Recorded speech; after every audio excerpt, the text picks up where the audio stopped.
Hello students, welcome to Intern Shala's training on Arduino.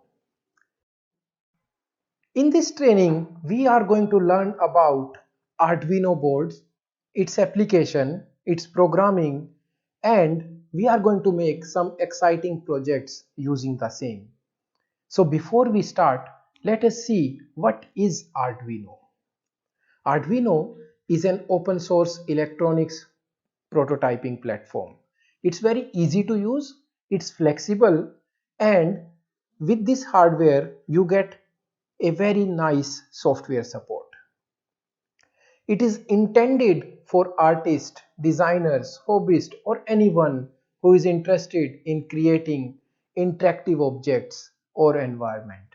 So if you are the one who want to explore and convert your ideas into a project, this is a perfect board for you. This is how an Arduino board looks like. It comes in different shapes and sizes. We will learn about those in the future videos. So, how did this project started? In 2005, Arduino project started in Italy. It was named Arduino in the honor of Bardire Arduino, and Massimo Benzi was the co-founder of this project. The main idea behind Arduino project was to make something which is less expensive and still able to control interactive electronics project, and it can provide fast prototyping. The issue with hardware project prototyping is if we go with the conventional way of making a project with ICs, it's very difficult and we cannot scale the project manually. And if we go for a fabrication, then it's very costly. So Arduino is a bridge between both of these and is an excellent choice. The Arduino project started in a small factory and now it's the most widely used board across the globe. So, Arduino, what is inside? The board is having an Atmel 8-bit AVR microcontroller which is responsible for all the computations that will happen on the board. It can sense a lot of environmental data through analog as well as digital sensors, and it is able to control some of the actuators, displays, LEDs. You can purchase this board from the market as a pre-assembled board, or you can take the components and make your own board. It's an open source platform. You can do anything that you like to do with it. And the programming is very much like C programming. So if you know C programming, you don't have to spend much time in learning a new programming language also. But anyways, don't worry, we will be teaching it from the scratch. So what are the advantages that we get with Arduino? First of all, it's inexpensive. It costs less than 500 rupees in Indian market to get an Arduino Uno and less than 2000 to get the original Italy made model. It's an open source platform, so it's not an illegal copy to get the clone also. Now, it's a cross platform device. That means you can use Windows, Mac OS or Linux, anything to program your device.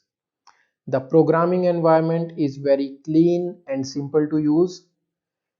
The software is open source and extensible. That means you can create libraries and share with the community, or you can use the libraries which are created by others to use in your projects. Similarly, the hardware is also open source. That means people have created additional hardware devices which are compatible with Arduino, which can attach with it and provide additional features. So let us have a closer look at the board. This is how Arduino Uno looks like. Here on the top we have 14 digital input output pins. These pins can take digital inputs and can provide digital outputs. On the other side we have power pins which can provide power to external components like sensors or shields. We have 6 analog pins also, which are capable to handle environmental data in analog form from various sensors. Once we have all this data, then the central component, which is our microcontroller, is responsible for all the computations. So broadly, this is what happens inside an Arduino. You get the data through input pins, process it with microcontroller, and then control some output devices through some other pins. So let us have a closer look at the microcontroller. This is the hardware AVR architecture that is there inside Atmel Atmega 328 microcontroller.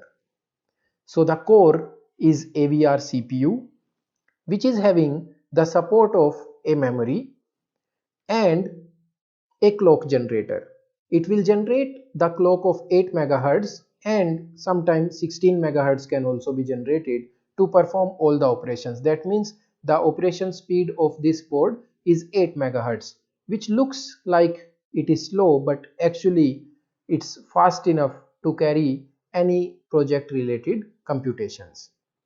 We have address and data buses with the support of external pins to communicate with any sensors and actuators. So there are various input-output ports with their supported protocols to carry out these functionalities. So in summary, if we talk about the board, then we have peripheral devices, we have 8-bit counters, 16-bit counters and oscillators. These are responsible for clock generation for different speed of operations. We have 6 PWM channels which are responsible for generating any pulse width modulated output, which we are going to study in future. We have 6 analog channels with a 10-bit ADC. So analog input, it cannot be processed by the microcontroller. We need to convert it into digital. So it is having a 10-bit analog to digital converter as well. We have the support for serial communication in the form of UART and master-slave SPI interface. So these are all the features that we get on a single board. Isn't it exciting? So what next? We are going to see how many types of boards are there and which one should we take for our project. We'll learn about that in our next video. Thank you.